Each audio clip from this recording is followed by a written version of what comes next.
जय श्री राधे। क्या आपने कभी पूजा करते समय ये महसूस किया कि आप बोल भी नहीं रहे, फिर भी आपको ऐसा महसूस हो रहा है कि भगवान समझ रहे हैं? क्या कभी लड्डू गोपाल को देखते समय, निहारते समय आंखें अपने आप भर आई हों, आंखों में आंसू आ गए हों? तो संभव है कि आपकी पूजा अब केवल पूजा नहीं रही, बल्कि लड्डू गोपाल जागृत हो चुके हैं। शास्त्र कहते हैं कि भगवान को मंत्र से नहीं, भाव से बांधा जाता है। जो गोपियाँ करती थीं, गोपियाँ भगवान श्री कृष्ण से प्रेम करती थीं, कोई नियम नहीं करती थीं। लड्डू गोपाल तो स्वयं बाल रूप हैं, उन्हें बड़े नियम की ज़रूरत नहीं है, बस अपनेपन की ज़रूरत होती है। जब भक्त की भावना सच्ची होती है तो कुछ ऐसे संकेत मिलते हैं जिनसे भक्त समझ जाता है कि मेरे गोपाल, मेरे कन्हैया मेरी भावना को समझ रहे हैं। तो आज हम ऐसे ही गहरे और सच्चे संकेतों के बारे में बात करेंगे। वीडियो को एंड तक देखिए। अगर मेरे चैनल पर नए हैं तो सब्सक्राइब कीजिए, लाइक कीजिए, कमेंट कीजिए और इन संकेतों के बारे में महसूस कीजिए। क्या आप भी उन संकेतों को महसूस करते हैं? तो मुझे कमेंट बॉक्स में ज़रूर लिखिए।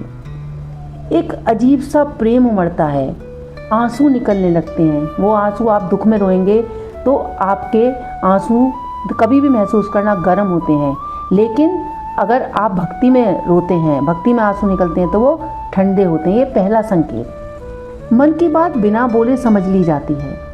आप कुछ मांगते नहीं, बस आपके मन में वो विचार आया, फिर भी वो वही मिल जाता है जिसकी आपको ज़रूरत है। कई बार तो लगता है कि मैंने तो कहा भी नहीं, फिर भी गोपाल ने कैसे जान लिया। जब ऐसा होने लगे तो समझ लीजिए आपकी प्रार्थना शब्दों से ऊपर उठ चुकी है। तीसरा संकेत। पूजा हमें बर्डन न लगे, बोझ न लगे, मिलने का एक समय बन जाए। पहले पूजा करनी पड़ती थी, अब पूजा करने में मन करता है, मन लगता है।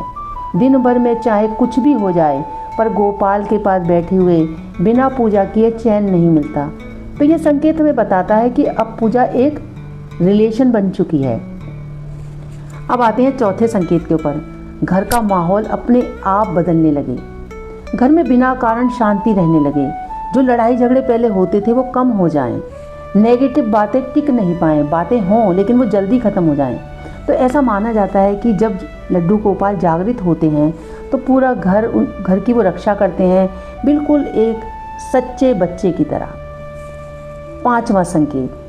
जब हम प्रसाद चढ़ाते हैं, प्रसाद चढ़ाते समय अंदर से हमें ऐसा एहसास होने लगे कि हमने माखन का, मिश्री का, किसी भी भोजन का लड्डू गोपाल को भोग लगाया है, तो हमारे मन को एक सेटिस्फैक्शन हो कि उन्होंने उस भोग को लगाया है, और ये लगे कि आज गोपाल बहुत प्रसन्न हैं और आज आपके मन में कुछ बनाने की इच्छा हुई कि आज गोपाल इस वस्तु को खाना चाहते हैं, इस खाने को खाना चाहते हैं।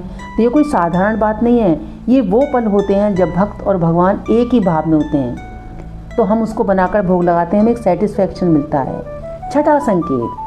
सपनों में या ध्यान के समय बाल रूप का आना।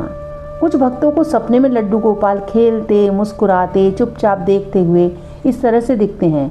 ये सपने नहीं हैं, ये एक बहुत सर्वोच्च स्थिति है, आशीर्वाद की झलक माने जाते हैं। सातवां संकेत। अपने दुख जो हमारे होते हैं वो छोटे लगने लगे। जागृत पूजा का सबसे बड़ा संकेत यह है, दुख तो आए हमारे ऊपर, कोई भी दुख आए, लेकिन हमें डर नहीं लगे जो पहले लगता था, क्योंकि अंदर से आवाज़ आती है कि मेरे गोपाल मेरे साथ हैं। यही सच्ची भक्ति है। लड्डू गोपाल कोई परीक्षा नहीं लेते, वे बस प्रेम चाहते हैं, प्रेम पहचानते हैं, सबसे ऊंची प्रेम सगाई।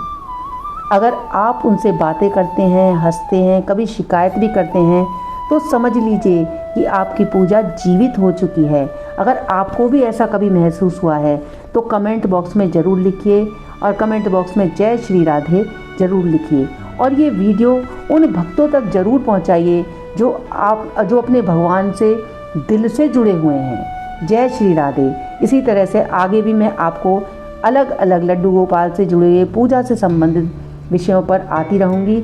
अगर आप मेरे चैनल पर नए हैं तो सब्सक्राइब कीजिए, लाइक कीजिए और कमेंट कीजिए। जय श्री राधे।